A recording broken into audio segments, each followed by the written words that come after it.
sommes de retour sur ce plateau. On va y aller avec le consultant du jour. Aujourd'hui, c'est une servante de Dieu que nous recevons. Il s'agit de la prophétesse Béni Akpa de la Maraude. On dit du Maraude, de la Maraude, de la mission, donc de la Maraude. Bonjour, servante de Dieu. Bienvenue sur ce plateau. Comment ça va? Ça va bien. Bien dormi, bien réveillé. Que Dieu soit béni. Amen. Avec vous ce matin. On va parler d'un thème qui va intéresser plus d'une personne. C'est le temps de la gloire. Amen. Bien évidemment, on veut tous voir la gloire de Dieu. Mais à quand ma gloire? À quand ma gloire? Bien évidemment, ce matin, elle nous donne cette parole et dit, c'est le temps de ta gloire. On va avec vous, hein, servante de Dieu. On parle aujourd'hui du temps de la gloire. Oui, effectivement. Alors, nous allons prendre notre Bible. Nous prenons la Bible dans Zacharie chapitre 2, le verset 8, que je lis. La Bible dit, « Car ainsi parle l'Éternel des armées, après cela viendra la gloire. Il m'a envoyé vers les nations qui vous ont dépouillé, car celui qui vous touche la prunelle de son œil. » Alléluia. Amen. Alors, c'est un verset d'espoir. C'est un verset qui vient pour redonner de l'espoir, pour redonner de la joie de vivre à un peuple, à une personne, à quelqu'un qui écoute ce matin. Il dit après cela. Quand on parle de après cela, il y a eu un préalable. C'est ça. Il y a eu déjà, avant que cette parole ne sorte, il y a eu des temps de trouble, il y a eu des temps de désert, il y a eu des temps, il y a eu des situations compliquées, il y a eu des situations où il a parlé de dépouiller. Ça veut dire que Dieu dit, je viens vers ceux qui vous ont dépouillé et je viens pour vous donner maintenant de la gloire, pour vous donner la restauration, pour apporter un vent de restauration dans votre vie. Alors bien aimé, au travers de ce passage-là, ce matin, le Seigneur est en train de parler à quelqu'un. Le Seigneur s'adresse à une personne qui me regarde ce matin. Il y a des situations que tu as traversées.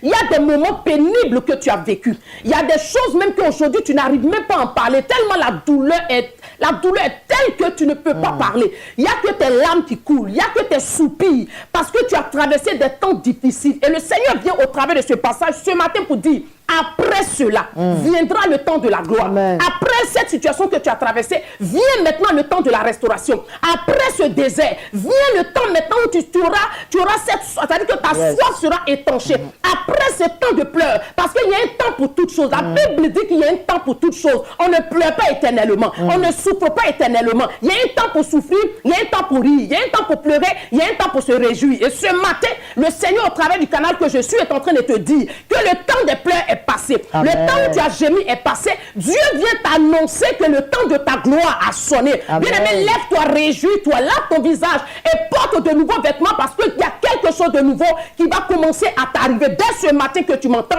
il y a quelque chose de nouveau. Une nouvelle porte est en train de s'ouvrir à toi. Un nouveau chemin est en train de se frayer devant toi. Alors si tu crois en cette parole, déjà depuis ta maison, commence à proclamer, commence à déclarer, je reçois mon temps de gloire. Je reçois mon temps de gloire. J'entre dans mon temps de gloire. Je possède mon temps de gloire. Je les possède au nom de Jésus. Dans tous les domaines de ma vie, je proclame et je déclare ce matin que j'entre dans mon temps de gloire. Que ce soit le mariage, que ce soit la santé, que ce soit le travail, que ce soit l'enfantement, quel que soit le domaine où tu étais limité, bloqué, je proclame et je déclare ce matin, reçois maintenant au nom puissant de Jésus. Que Dieu te bénisse. Amen. Merci beaucoup, servante de Dieu. Merci. Prophétesse Béni Akpa, ça a été concis, précis, et puis je suis sûr que quelqu'un qui était découragé ce matin, quelqu'un qui avait perdu espoir ce matin, quelqu'un qui était dans une longue attente, très longue attente, aujourd'hui est soulagé. Fortifie-toi et prends courage. Jésus n'a pas changé. Il est le même hier, aujourd'hui et éternellement.